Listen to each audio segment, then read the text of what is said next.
Antes de tudo, você tem que entender o que é a busca e apreensão.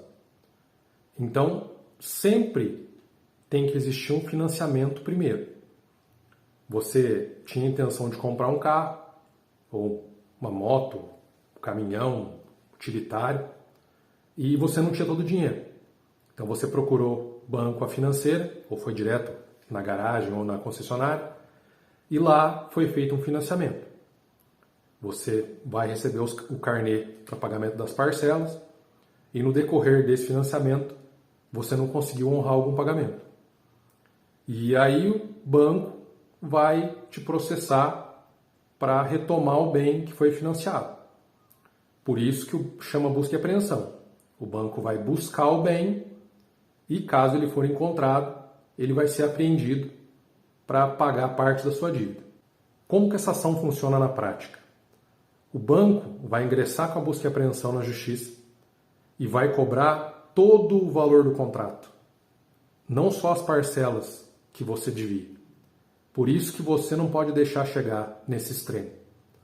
Caso você esteja devendo, não vai conseguir mais pagar um financiamento, procure um profissional, porque a ação de busca e apreensão ela é rápida e, na maioria dos estados, você é pego de surpresa, porque o banco ajuiza essa ação em segredo de justiça e o juiz já vai dar a decisão dele para buscar e apreender o veículo sem o conhecimento do devedor, você. Você só vai saber realmente o que aconteceu quando o oficial de justiça estiver na porta da sua casa querendo levar o veículo. E o oficial de justiça, agora em posse da ordem do juiz autorizando a busca e apreensão do seu veículo, ele vai se dirigir até o endereço que consta no contrato de financiamento. Porque é esse endereço que o banco tem e é o único que ele pode informar no processo. Ele vai se dirigir até esse endereço e vai verificar se o veículo que foi financiado se encontra no local. Agora podem ocorrer duas situações. Na primeira, o oficial de justiça vai até o endereço e encontra o veículo. Com isso, o veículo vai ser apreendido, o guincho chega e leva o carro embora e o oficial de justiça vai deixar um documento com você, em que ele informa o número do processo, o valor da dívida, todos os detalhes referentes à ação que o banco ajuizou lá atrás. Na maioria dos casos, o devedor só fica sabendo da busca e apreensão nessa hora, caso você não tenha tomado os cuidados que eu falei antes.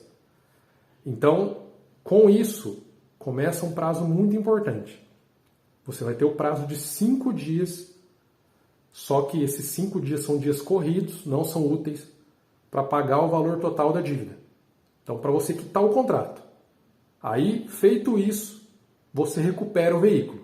E eu tenho que te alertar que se você não pagar a dívida dentro dos 5 dias e não tiver nenhuma nulidade no processo, o carro é do banco. Então, o veículo você não recupera mais. Já que, no nosso caso de exemplo, não tem nenhum problema no processo. O que você vai conseguir discutir é o valor da dívida. Porque você não financiou o veículo, você financiou o dinheiro.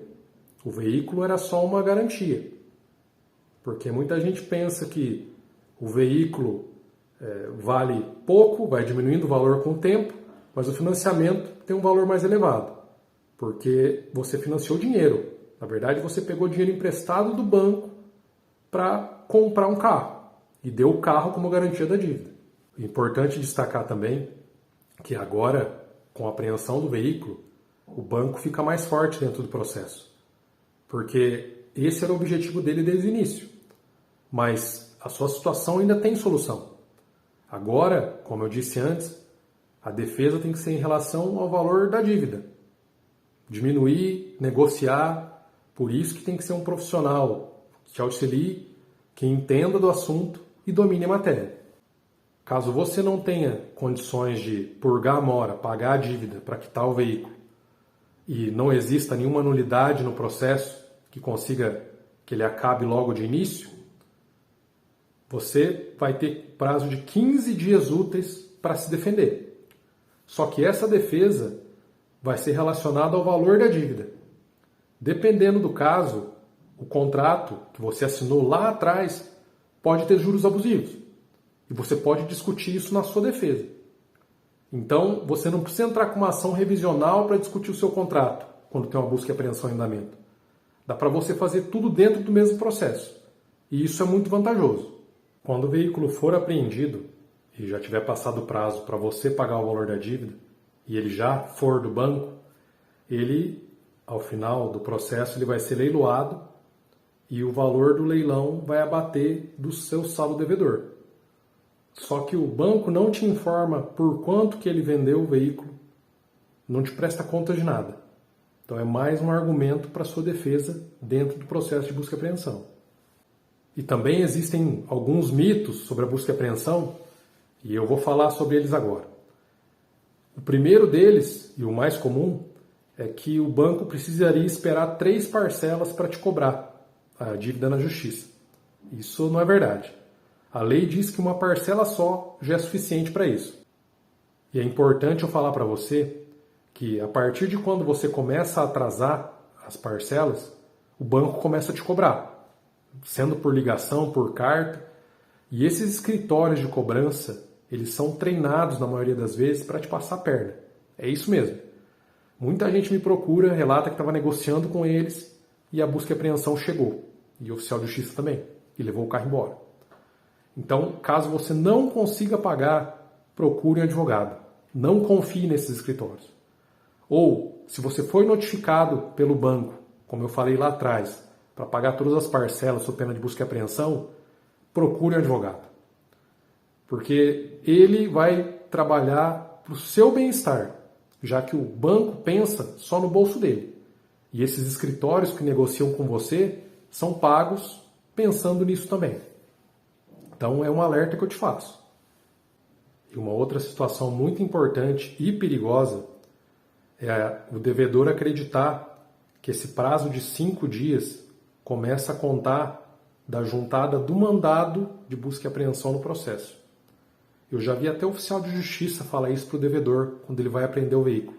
Não se preocupa não, eu vou segurar o mandado aqui e quando eu juntar no processo, o prazo para pagar a dívida começa a correr. Não é assim. Isso é mentira.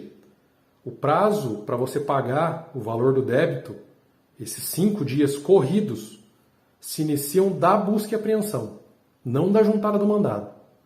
Então, se a busca e apreensão foi feita no domingo, o primeiro dia é segunda. Não importa se o oficial de justiça vai juntar esse mandado semana que vem. Tudo que eu te expliquei até aqui é uma forma geral de entender o assunto. Mas cada caso é único. Então, eu recomendo que você procure o auxílio de profissional especializado. Se você quiser receber mais informações sobre esse assunto, fica à vontade para entrar em contato comigo pelo WhatsApp ou pelo direct. O link está na bio aqui em cima.